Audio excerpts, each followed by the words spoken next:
Hello everyone, thank you so much for joining us again. हम YouTube channel NN sports के लिए आ गए हैं वापस। विराट के 40 शतक पूरे हो गए हैं और आज मेरे साथ जुड़ चुके हैं हमारे भारत के पूर्व क्रिकेटर और हमारे एक्सपर्ट मनिंदर सिंह जी।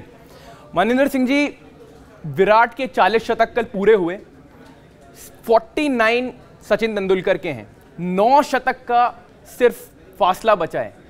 कब पहुंच सकते हैं विराट? देखिए, जिस स्पीड से विराट कोहली चल रहे हैं, मुझे लग रहा है कि अगले 2-3 साल में ये शतक पूरे कर लेंगे, क्योंकि हम अगर देखें तो हर सीरीज़ में 1-1, 2-2 शतक वो लगा रहे हैं।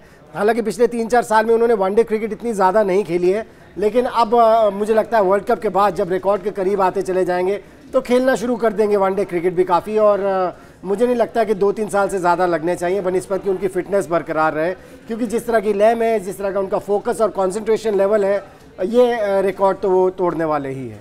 मनी सर, 49 तो वो तोड़ देंगे, कहां तक जा सकते हैं? आपको क्या लग रहा है कहां पे वो फिनिश करेंगे अपने करियर में? मेरे को लग रहा है 6-7 साल तो वो और खेल लेंगे। जैसे आपने कहा कि फिटनेस पे उनका बहुत जोर है, तो वो कहां तक जा सकते हैं और अंतर्राष्ट्रीय क्रिकेट में आपको क्या लग रहा है कहां एंड करेंगे?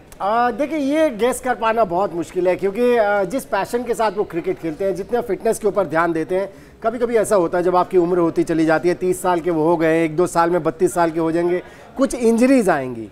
सचिन तेंदुलकर ने अपनी इंजरीज को बेहतरीन तरीके से मैनेज किया था। ये डिपेंड करता है कि अपनी इंजरीज को किस तरह से मैनेज करते हैं, क्योंकि जितनी क्रिकेट ये खेलते हैं इंजरीज तो आने वाली हैं, इसमें तो कोई डाउट नहीं है, लेकिन उनको मैनेज किस तरह से करते हैं ये देखने वाली बात होगी। मुझे तो पूरी उम्मीद है कि अच्छी तरह से अपनी इंजरीज को भी मैनेज कर पाएंगे, क्योंकि जैसे मैंने पहले भी कहा, जितना पैशन उनके अंदर है, वो जो पैशन होता है वही आपको फिर इस तरह के हर्डल से आगे लेके जाता है, और विराट कोहली से एक्सपेक्ट कर सकते हैं। सो अगर आने वाले 5-7 साल में अगर विराट कोहली 100 के करीब ना लगे हों तो मुझे थोड़ी हैरानगी होगी। मुझे थोड़ी हैरानगी इसलिए भी हुई मनी सर कि ये सीरीज में एक सीरीज ऑफ एक्सपेरिमेंटेशन की तरफ से देख रहा था। मैं देख रहा था कि 2-3 चेंजेस इंडिया लेकर आएगा। केएल राहुल को बीसीसीआई ने सेटअप में वापस लेकर आया है, ऋषभ पंत को हम वापस सेटअप में लेकर आए, पर हम उनको 11 में नहीं देख पा रहे हैं। 11 अभी भी इंडिया रोहित शर्मा, शिखर धवन के स्टार्ट कर रहे हैं।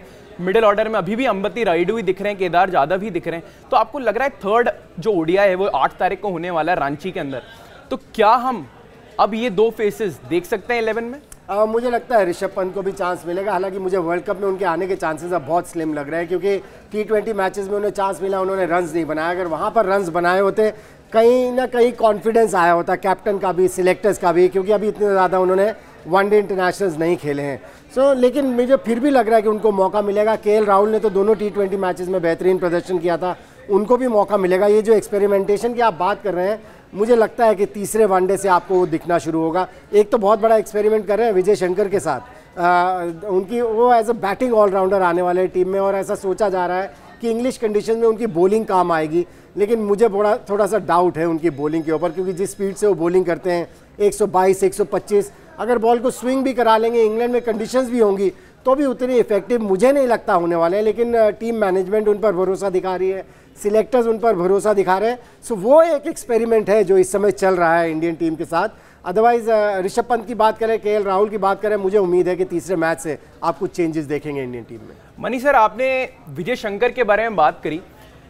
डोमेस्टिक सेटअप में बहुत ज़्यादा इन्वेस्ट करा है बीसीसीआई ने, और बीसीसीआई ने वो इन्वेस्टमेंट करने के बाद विजय शंकर को as a second seaming allrounder देखा है। हम हार्दिक पांड्या को देख रहे हैं, second seaming allrounder Vijay Shankar को देखा है। अगर हम विजय शंकर को नहीं ले जाते वर्ल्ड कप में, तो आपको क्या लग रहा है कौन सा एक दूसरा सीमिंग ऑलराउंडर हो सकता है जो विजय शंकर की जगह आ जाए? देखिए, इंडिया में एक बहुत बड़ी प्रॉब्लम हो गई है। हम जब ऑलराउंडर ढूंढते हैं तो हम कभी कभी ऐसे ऑलराउंडर के ऊपर नज़र बना के रखते हैं तो थोड़ी सी बॉलिंग कर दे, थोड़ी सी बैटिंग कर दे और ठीक ठाक फील्डिंग कर दे। ये ऑलराउंडर की डेफिनेशन नहीं है। ऑलराउंडर की डेफिनेशन है कपिल देव, ऑलराउंडर की डेफिनेशन है मनोज प्रभाकर।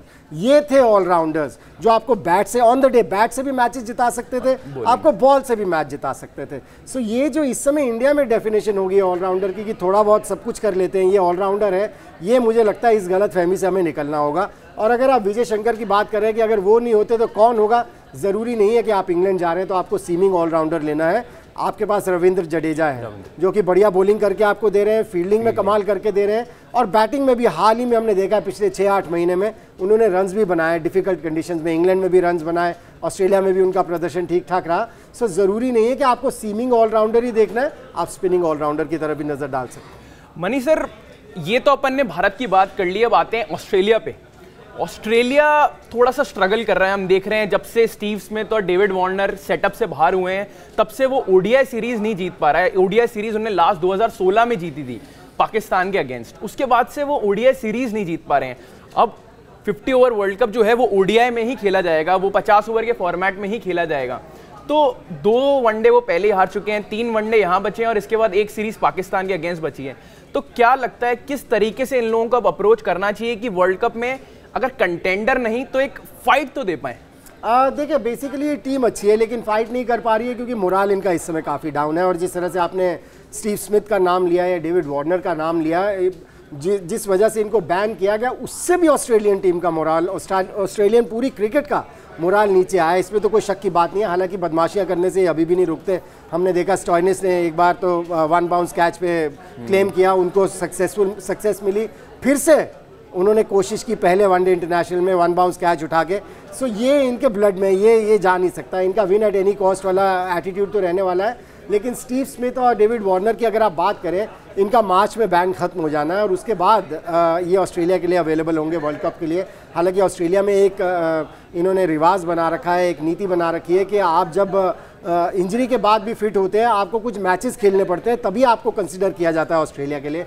लेकिन इस समय जो दुर्दशा हो रही है ऑस्ट्रेलियन क्रिकेट की, मुझे लगता है कि ये दोनों को इमीडिएटली ऑस्ट्रेलियन टीम में शामिल किया जाएगा। और इनके बारे में देखिए एक चीज़ तो साफ है, मेंटली बड़े स्ट्रॉन्ग हैं, प्रोवन क्रिकेटर्स हैं, इन्होंने प्रूव किया है हर स्टेज के ऊपर हम अपने आप को।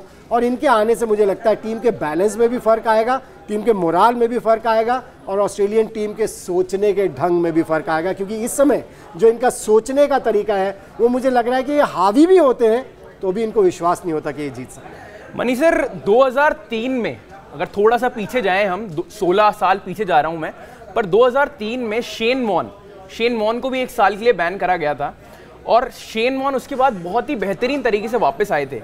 और उसी बात को दिमाग में रखते हुए शेन वॉर्न ने बोला है कि स्टीव स्मिथ और डेविड वार्नर जब वापस आ जाएंगे सेटअप में तो हो सकता है कि ऑस्ट्रेलिया अपना टाइटल डिफेंड भी कर पाए। तो आपको लग रहा है डिफेंड कर पाएगा ऑस्ट्रेलिया, कंटेंडर है वर्ल्ड कप जीतने के लिए? देखिए आप किसी के लिए भी नहीं कह सकते कि कौन जीतेगा या कौन नहीं जीतेगा, क्योंकि जितनी भी टीमें खेल रही हैं सभी कंटेंडर्स हैं। लेकिन ऑस्ट्रेलिया की टीम में स्टीव स्मिथ और डेविड वार्नर के आने से काफ़ी फर्क पड़ेगा। क्योंकि आपको एक चीज़ बताऊं, इंटरनेशनल क्रिकेट में जो सबसे ज़रूरी चीज़ है वो ये है कि आप मेंटली कितने स्ट्रांग हैं। और ये दोनों प्लेयर्स मेंटली बहुत स्ट्रांग हैं और जब इस तरह के मेंटल स्ट्रेंथ वाले प्लेयर्स टीम के साथ जुड़ जाते हैं तो फिर वो बाकी खिलाड़ियों के ऊपर भी रबाउंड करने लगता है। सो प्रॉबेबली जो शेन वॉर्न बता रहे हैं अपने अनुभव से बता रहे हैं और उनको पता है कि स्टीव स्मिथ और डेविड वार्नर की क्वालिटीज़ क्या है और उस वजह से भी वो इस तरह के कॉमेंट दे रहे हैं कि उनके आने से ऑस्ट्रेलिया की टीम अपने टाइटल को डिफेंड कर सकती है। मनी सर, एक लास्ट क्वेश्चन आपसे, 2 ओडीआई हो गए हैं, 3 बचे हैं, क्या स्कोर लाइन आप एक्सपेक्ट कर रहे हैं? देखिए जिस तरह से इंडियन टीम खेल रही है, कुछ एक्सपेरिमेंटेशन होने वाले हैं, उसके बावजूद भी मुझे लगता है ये इंडियन टीम बहुत स्ट्रॉन्ग टीम है, इसको ऑस्ट्रेलिया के लिए हराना बहुत मुश्किल होने वाला है। सो अगर 5-0 नहीं हुआ तो 4-1 से तो सीरीज जीतने वाली है इंडिया। चलिए, तो मनी सर को लग रहा है कि 4-1 तो पक्का है, मुझे भी 4-1 तो 100% लग ही रहा है। Thank you so much for watching our video, we will be back really soon.